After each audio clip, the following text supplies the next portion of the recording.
Lucas thanked the old man and resumed his journey, carrying the glass bottle with him. While walking, he comes across the same garden and the same beautiful rabbit. Oh wow! Look at how adorable this rabbit is.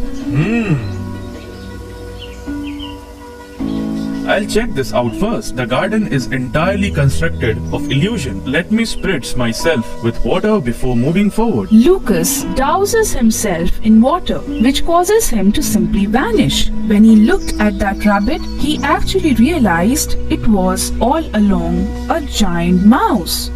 Princess Georgia appears to have been caught up to this illusion. I shouldn't waste any more time here and should hurry to the palace. Lucas quickly began his journey to the palace. He finally finds the palace after some time of walking. When Lucas looked up at the castle, he noticed the black clouds and thunder. When Lucas entered the castle, he could hear the princess crying. Lucas begins to walk in that direction, and he notices the princess in one of the rooms. He approaches the princess and informs her, Princess, please don't cry. Who? Who's talking to me? Who's there? Princess, my name is Lucas. I have come to take you away. But how come I can't see you? And how did you find out? I was trapped here. I was sent here by your father to find you. I ran into an old man on the way here who told me you were here. He even gave me a bottle of magical water that makes me invisible when I sprinkle it, and I can see the ghost's illusion. But how are you going to deal with that ghost? That ghost is extremely powerful. The ghost will be reduced to ashes with the help of the magical water. However, princess, that requires us to bring the ghost out of his palace. Now you must sit on my shoulder before we can leave the palace. That ghost will be compelled to leave the palace as soon as he realizes you are no longer there. Only then we can sprinkle this water and burn the ghost to ashes. His fictitious kingdom will crumble the moment he burned to ashes. Saying this, Lucas sprinkles water on himself to make himself visible to the princess. He rushes out of the palace, carrying the princess on his shoulder. As soon as he exits the palace, the ghost becomes aware the princess has been taken away from the castle, and he begins to pursue them. He finds the princess standing outside the castle and rushes to meet her. Lucas appears from behind and sprinkles the magical water on the ghost. As soon as he leaves his palace, the ghost screams loudly and burns to ashes in a matter of seconds. His palace of illusion disintegrates into dust, just as the ghost does, and slowly but surely the ground swallows it all up. Princess, quick, we need to get out of here as soon as possible. Princess, it's my responsibility to deliver you to the king without a scratch. Your father will be overjoyed to see you. Lucas returns the princess to her kingdom. Lucas and the princess return back to the kingdom. The king is overjoyed to see the princess and rushes over to embrace her. Lucas was given the southernmost part of the kingdom and made king of the kingdom, just as the king had promised him. A boy named Nick used to live in Samson. Nick used to love playing the flute, but his father did not like him playing it. He believed that if Nick continues to play the flute, he won't be able to learn how to work and run a household. Why do you think like this? He loves playing the flute. If the kid likes it, let him play it. But he won't be able to survive if he continues to play the flute. He will do it when he has responsibilities on him. Nick's father leaves after the conversation. After a while, Nick enters. Why are you late today? Actually, there were a lot of people. They really liked my music. That's why I stayed there. Really? Now eat some food. Your father is very angry at you because you don't work. Mom, if I start working, then I will lose my practice. And I cannot let that happen. Son, but you won't be able to feed yourself with music. Moreover, it is just a hobby. We work so that we can feed ourselves. Your father is getting old. He cannot work longer. Try to find work within this week itself. Got it? Okay, Mom. Come on, eat some food now. After having some food, Nick goes to sleep. He spends the whole night thinking about the job. He wakes up early the next morning and looks for a job throughout the village. While searching, he goes unto a clerk. Do you have a job for me? What can you do? What are your skills? I'll do whatever you tell me. There is an opening for a courier boy. Are you interested? Yes, sir. I will do it. Okay then, join from tomorrow. And sir, what will be the salary? You will get 10,000 rupees per month. Yes, sir. This will work.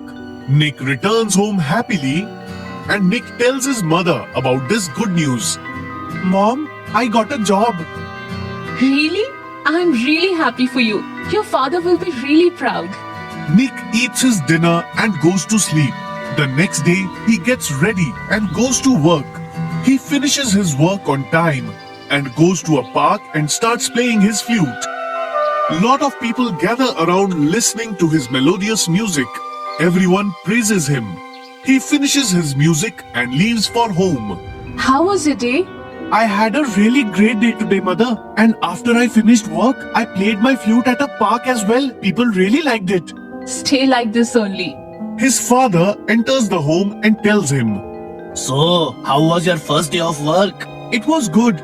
Let's go eat some food. Yes, let's go. Now Nick started waking up early and going to office. After completing his work on time, he started going to the park and started playing his flute. People really liked his music. Just like this, he was playing his music in the park one day. A man comes to him and says, "You play really well.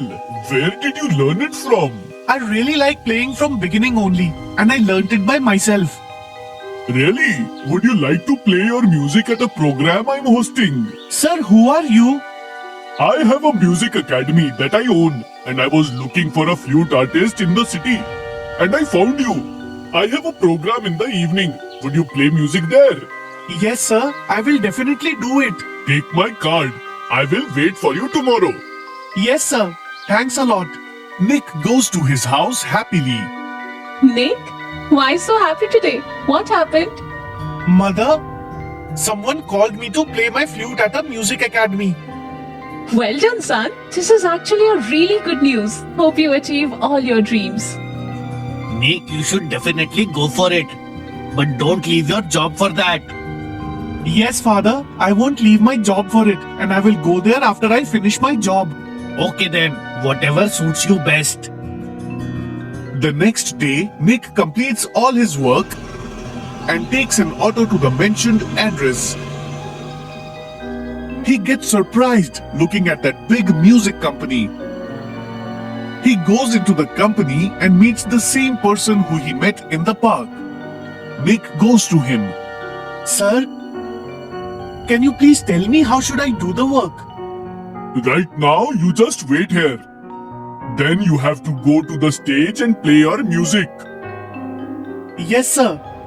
Everyone gathers around. Nick sits on a chair on the stage and started playing his flute. After listening to his music, everyone got into a trance. After playing his flute, he stood at one place. The stranger came to the stage and clapped for Nick, and everyone started clapping for him. Nick was overwhelmed looking at that. After the show ended, that man told Nick, "Excellent. Will you play for me daily?" Yes, sir. Then it is done. Take this, your earnings for the day. Is this for me?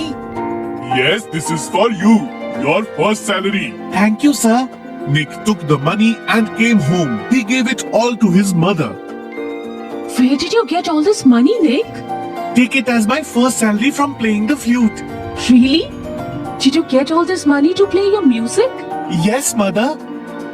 Now, Nick started performing along with his current job. He was famous by the name of flute player Nick in a few years. The moral of the story is that we can achieve great success by identifying our talents and improving on them. In Remington village, there lived Jonathan with his parents. His parents were old and hence were often sick. Jonathan took care of his parents wholeheartedly. Jonathan also loved animals, and he has many pets. He took care of all the animals too. Once he was coming home when he saw a puppy who had been hurt. "Oh my God, this puppy is hurt. I should take him home with me." Jonathan brought the puppy home. He treated the puppy's wound and tied a bandage around it. My son, this is a very good thing that you help such abundant and sad animals. I am very proud of you. "Mother, I can't watch these animals living in misery, so I help them." You are a very good person. May God always help you. Next day, Jonathan was traveling through a village. When he saw a group of people gathered around something, Jonathan went to check what it is about. "What's going on? What are you doing with so many sticks?" "Nothing. Someone saw a big snake here, so we have gathered to kill it." "Oh no, please stop. Why are you killing him? What has he done?" "Are you stupid? Don't you know a snake is very poisonous? Do you know that snakes don't attack anyone without reason? He bites only when he feels threatened by someone. The snake will not harm you at all." "Oh, come on. Why are you wasting your time listening to him? Let's kill it." All the people raised their sticks to kill the snake. But Jonathan stopped them again and said, "Please don't kill him. I will take him home along with me. He will not bother you at all." Jonathan put the snake in a basket and took it into a deep forest. Then he let the snake go. But suddenly the snake started talking to him. "Hey, kind human, you have saved my life. For that you can ask anything from me." "You can speak?" "Yes, I am a magical snake. I can speak." "I don't want anything from you. I just saved you because those people would have killed you. I love all kinds of animals. That's why I have saved you. You can ask anything you want from me." "Oh, magical snake, I don't want anything in return. Your selflessness pleases me a lot. Your parents are sick most of the time and you spend all the money on their treatment." "Yes, but how do you know about it?" "I can read anyone's mind. Hence I know who is good at heart. Please take this, a little help from me."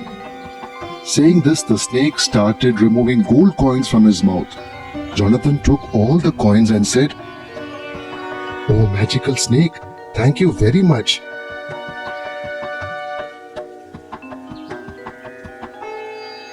Jonathan took the coins and left the forest happily.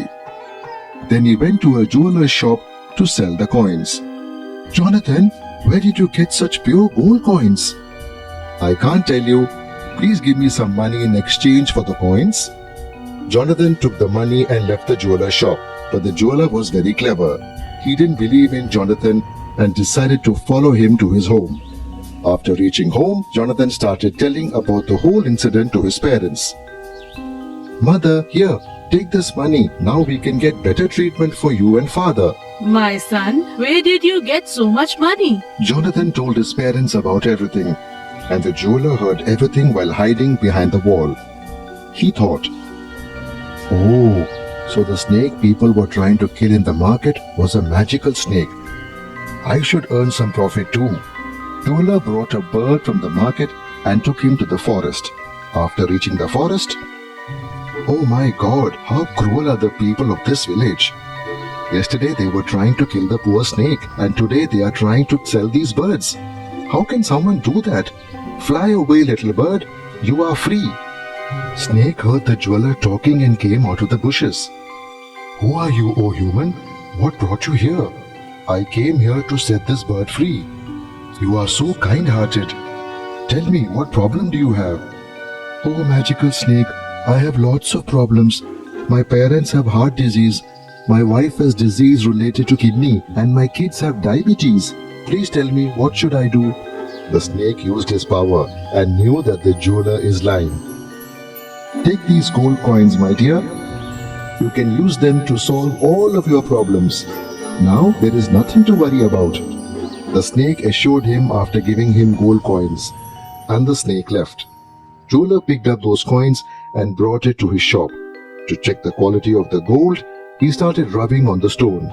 Within a few minutes, smoke started coming out of the coin and all the coins caught fire. The fire spread so quickly that it engulfed the whole shop within a few minutes. The jeweler was very shocked to see this and started crying loudly.